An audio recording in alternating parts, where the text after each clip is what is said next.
Now, one of the challenges I'm conscious of at Christmas is to embrace the feelings of Christmas without by any way diminishing the facts of the real world.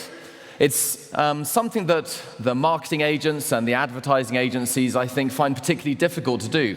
We require them to deliver the feelings of Christmas, but not to do it in such a saccharine, sweet way that we feel they're diminishing the facts of the real world that we face.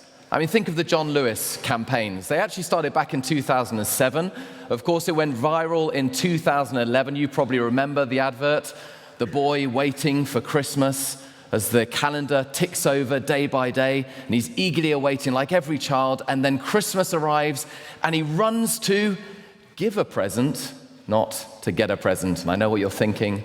Wonderful. Children aren't like that in real life, at least not mine. And then, of course, we had Monty the Penguin in 2014. He was a flappingly good success, wasn't he? But then this year, well, as we had Edgar the Fire-Breathing Dragon. I don't know what you thought of it. I know that it divided opinion a little bit, but as one person who had obviously been reading up on the Christmas puns put it, he hardly set the world alight, did he? Not doing great. So, these advertisers, of course, have it, it's just so hard for them because you want that Christmas feeling, but you don't want to diminish the facts. And we're conscious of a world that needs something more than just a bit of escapism. And I suppose that's really our question. Is Christmas just a time when we gather around, sing some songs, read about some old myths, have a bit of mulled wine, and as it slips down, we escape for a moment, but we know in the back of our minds, as we do, that we're going to come down to earth with a bump in January when we have to engage again with the real world? Or is there something of substance to Christmas that means that whilst it is still wonderful, that it can still give us the feelings of Christmas we long for, it has the capacity to engage with the facts of the real world? I wonder if you noticed in our reading that first Christmas that we heard about from the reading in Matthew's Gospel was not just a bit of escapism. It had profoundly impacted everybody. No one in our reading is left unaffected, unchanged by it. Herod is greatly disturbed by it. We'll come to him in a moment. The whole of Jerusalem is shaken by it. The Magi are overjoyed by it, but no one is neutral about it. No, here is something which delivers both the wonder of Christmas, but also the real engagement we desire. Let's look at it together and consider two things that I think get to the root of this, and it's all about the baby and who he is. We're going to consider the nature of Jesus and then the response to Jesus as we try to work out how this can affect our lives. Let's look first of all at the nature of Jesus. The first thing to note is how careful Matthew is to place this in space, time, and history. Here is no myth. It doesn't read like a myth. It reads like history because it isn't a myth. It is history.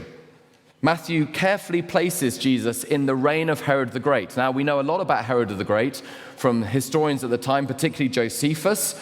Herod was a shrewd and at times brutal leader. He had ascended to the throne, the Herodian throne, by fighting and putting down his opponents. He bribed and paid off the Romans, which meant that they gave him lots of autonomy to do as he wanted, but he was a vain despot. He did what he pleased. Josephus reports that at his death, he was so paranoid that no one would grieve for him that he instructed his son to kill some of the most loved public officials so that he could be sure there would indeed be mourning on his death. Fortunately, his son had the good sense not to do that, but that gives you an idea of this man. A vain despot, but one who knew how to play the crowd. He did many, many great building projects, and so he was a kind of a mixture of someone you hated and you feared and at times you quite liked. But as we hear about Herod, we're intended to do a compare and contrast between this King Herod and this baby Jesus. Did you notice how in the end of the second line of our reading, the Magi ask the key question, where is the one who has been born King of the Jews? Matthew is wanting us to see how you come to be king. Herod has fought his way to power. He's clawed his way to power. He's manipulated his way to power. He's seized it and he's retained it by fear. But this child is born king. Please notice, he's not born to become king. That would be different. That's the way every monarch in some ways becomes king or queen. No, he's born king. He's already king the moment he's born. No one else does that. And we're intended to see that this is natural authority, instantaneous authority that this baby has. He's born king. Notice it's not just that he's got a natural, instantaneous authority about him, but also the extent of his authority. You see, Herod, as powerful as he was, just ruled a small part of Palestine, known then as Judea, and ultimately only ruled it under the say-so of the Romans.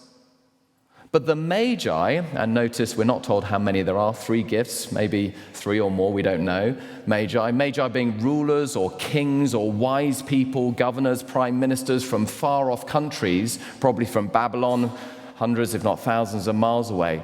They come to worship. In other words, this is a picture of the extent of the authority of Jesus. It's not just over a small part or a provincial people in Judea or Palestine, but it extends to the ends of the earth. A prophecy about him in Psalm 72:11 says, "May all kings bow down to him and all nations serve him." So he's got natural, instantaneous authority. He's got an extensive authority that goes to the ends of the earth. And thirdly, he's the long-promised king. That was the point of the prophecy we had about a third of the way down the passage. "But you, Bethlehem, in the land of Judah, are by no means least among the rulers of Judah, for out of you will come a ruler who will shepherd my people Israel." This prophecy from the prophet Micah, over 700 years before Jesus' birth, because the point is that his promise, the promise of his coming, has echoed down history, long promised, now in the person of Jesus Christ, fulfilled. Natural authority over all people, long promised. Now, when we're talking about leaders, of course, deep in our consciousness at the moment is the fact that we've all just voted, and I'm not going to get into the whys and wherefores of the result. But one of the reasons that this vote, I'm sure, in the general election, as any vote for a leader, stirs such deep passions and emotions in us, is that we care deeply about who our leaders are. Because we know that a good leader can profoundly improve our lives, and a bad leader, well, they can make it a real pain, can't they? And of course, we're praying that the government will be the former type and not the latter, whatever our fears. But it's interesting how in all cultures there are deep myths, deep longings for that perfect ruler. Here in Britain we have the myth of King Arthur, the one who ruled with unparalleled military prowess, but also one who was just. That's the symbolism of the round table, isn't it? Equitable. All people can have a seat at Arthur's table, and we're told maybe that Arthur will come back when Britain most needs him. Maybe for us to win the next Rugby World Cup or something like that. But anyway, that's another day. But it's not just the British. The Chinese, for example, have a myth about Huaifei, who, ruled over a part of China and who showed military prowess, defeating armies of thousands with just a few hundred, but also showed that great Chinese virtue of loyalty to family and to the soldiers and to the community, and so brought in a just rule as well. And then we have the cultural resonance of our favorite stories about leaders, like Lord of the Rings. All that is gold does not glitter, not all those who wander are lost. The old that is strong does not wither, deep roots are not reached by the frost. From the ashes a fire shall be woken, a light from the shadows shall spring, renewed shall be blade that was broken, the crownless again shall be king. And one of the reasons these myths have such cultural resonance, whether King Arthur or Lord of the Rings or something else, is because we long for a good leader. We hope that one day we'll have such a leader, one who will have the power to do and to really make an impact in the world, but the goodness and the wisdom and the justice to know how to employ that power. And Matthew is wanting to say to us that those longings can find their fulfillment in the birth of Jesus Christ. Because here is one with natural authority, with extensive authority to the ends of the earth, and as he grows up, here is one who will have the wisdom and the goodness to know how to employ that authority. Here is the long-promised Messiah, the promised one, the King, the one deep in our hearts we all long for, the one the myths are all really about. It's him. But what is interesting is how people respond. Let's consider now the response to Jesus. And when you think about it, it's unsurprising, really, but when such a king comes, he polarizes responses. Herod, we're told, a few lines down, 4 lines down, when King Herod heard this, he was disturbed, and all Jerusalem with him. All Jerusalem is disturbed because they know that when Herod's disturbed, that doesn't go well for them in general. But Herod is disturbed because he wants to remain king, and so Jesus is a threat to him. He's a threat to his authority. And I want to suggest to you that deep in every human heart, when we really grasp who Jesus is and his natural authority and the extent of his authority, there is always a seed that we respond in the same way. We find him a bit of a threat. We often like to think that if a real king came, the great king to put the world right, that we'd welcome him in. But actually, it's not so simple, is it? Because we love to be autonomous. Literally autonomos, meaning self-rule. We love self-rule. My life, right? My choices. My gifts, my money, my house, my home. It's me. Now, of course, we don't say it quite so starkly as that if we've got a bit of emotional intelligence, because it doesn't sound so nice. But that's what we think deep down. And so when one comes along who says, no, it's my world, your life, to an extent, but actually it's my gift to you. Your rules? No, they're not your rules. You're not the moral arbiter in the universe. They're my rules. I'm the beating moral heart at the center of the universe. I'm the conductor of the orchestra of morality. My money? No. That's a gift to you for you to steward according to wisdom and justice and the concerns that I have, and to be generous to others, which we find so very hard, don't we? I'm in charge? No, you're not in charge. I don't know how your children are. I've got a 4-year-old and a 2-year-old, and I can't even control them, let alone the world. He says he's in charge. So when God's King Jesus comes, just like Herod, there's something in us that is disturbed. It's unsettling. Because the real king has come, and the question is, will we give up our self-rule and our pretensions to the throne and acknowledge that he is the good ruler that should sit on the throne? But then there's another response, and I wonder if you noticed how the Magi are very different. They don't seem to find him such a threat. They come to worship him. Now, what accounts for the difference? Well, I suggest to you they grasp something very important about Jesus that we need to grasp too. They grasp that though Jesus is no less king, he's a particular type of king. He has no less authority, but he employs his authority in a very different way. That is, he's a king who comes in humility and weakness. It's true, isn't it, on human level, that normally the greater a person, the more inaccessible they are. You know, think of the great sports stars, someone you deeply admire. The more famous they are, the harder it is to get to see them. None of us, I don't think, could just waltz on up to Buckingham Palace and see the Queen. We have to be invited. She's inaccessible to everyday people. But Jesus isn't inaccessible to anybody. Everyone comes to see him when he's born. The shepherds come, and they're just the nobodies. The Magi come, and they don't even have an invitation. Everyone comes. And this is true with any baby. With my 4-year-old and my 2-year-old, when they were babies, I was always struck that when you'd walk down the street with a pram, people would just kind of poke their heads right up to them and say, oh, isn't he cute? And touch him on the cheek. Oh, he's lovely. He must take after his mother. Thanks very much. But you'd never do that with an adult, right? I mean, if someone came up to you and touched you on the cheek, you'd be, what on earth are you doing? But with babies, they're accessible. And that's part of the point, that Jesus, when he's born, is accessible. But as he grows up, here's the amazing thing. Though he shows incredible authority and power, he is never any less accessible. Everyone can come to him. Anyone comes to him. Doesn't matter race and ethnic background, sociodemography, male or female, all come to him, all flock to him. He turns no one away. He is no less great, no less powerful when he's an adult, and no less accessible. How unusual. What a king. You see, one of the remarking things about him is that he is a king born in humility, and he's a king who lives out in humility because he's a king for us. He's a king with us. He's a king as one of us. As he goes on to say himself, even the Son of Man, his title for himself, has not come to be served, but to serve and to give his life as a ransom for many. And that's why his life, as he repeatedly says as he grows up, is all about his death. Because his death is the means by which he secures that accessibility to God his Father. Greatness, humbled, vulnerable, open to us so that anyone can come. As we will sing in one of the hymns, he came down to earth from heaven, who is God and Lord of all, and his shelter was a stable, and his cradle was a stall.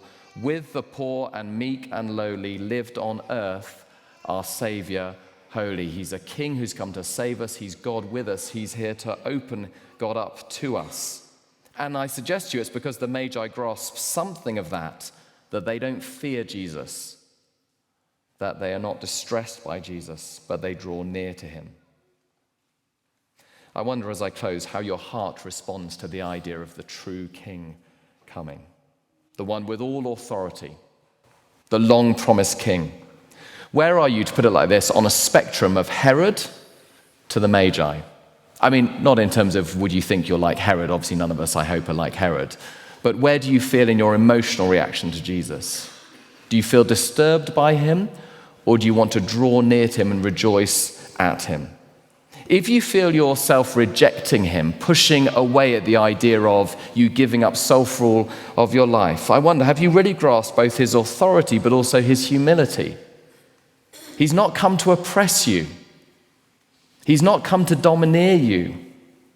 He comes in weakness and humility to serve you, to liberate you. But here's the thing, it's counterintuitive. True liberation comes in living for him. True freedom comes in giving up your rights for him. And all of us, I'm conscious, like to hold on to power, but we ultimately would do well to give it to someone who is wise enough to yield it properly. And I wonder if you notice that the Magi, the closer they get to him, the more joyous they become. Down towards the bottom, about 5 lines up from the bottom, it says, when they saw the star as they came near, they were overjoyed. And then on coming to the house, they saw the child with his mother, and they bowed down and worshipped him. They go from inquisitiveness to joy to worship. The closer you come to Jesus, the more joy there is, the more it affects you, the more it improves you, the more it changes you. That's the message. Keep him at arm's length, he'll never change your life. Welcome him into your life. Oh, the joy, the worship, the celebration. As I close, I don't know what area of your life you're worried about this Christmas. Maybe an unexpected diagnosis, something you're just processing yourself, maybe where the money is going to come from to pay for Christmas in January, maybe problems at work or problems in the family. We all have challenges. How can that worry turn to joy? Well, it comes by giving it over to him. If he's the true king, if he's got real wisdom, real authority, then it stands to reason that actually giving your life over to him is the most sensible thing you can do. None of us can run our lives as well as we want to. Sometimes the first mature thing we do is really admitting that to ourselves and to others. But if you accept him as your king, then he will give you peace and joy as he takes control of your life, and he reassures you that in his hands is best. Well, I'm going to close there and suggest that I finish with a prayer. If you'd like to join me, why don't you bow your heads and let me lead us in a prayer. When they saw the star, they were overjoyed. And coming to the house, they saw the child with his mother Mary, and they bowed down and worshipped him. Heavenly Father, wherever we are on a spectrum from Herod to the wise men this evening, help us to be willing to go on a journey, to investigate, to look into this, maybe for the first time, maybe for the first time in a long time, and to consider who Jesus is. And might we see that his rule, his kingship is good news, and would that give us joy as we worship and we pray for his name's sake. Amen.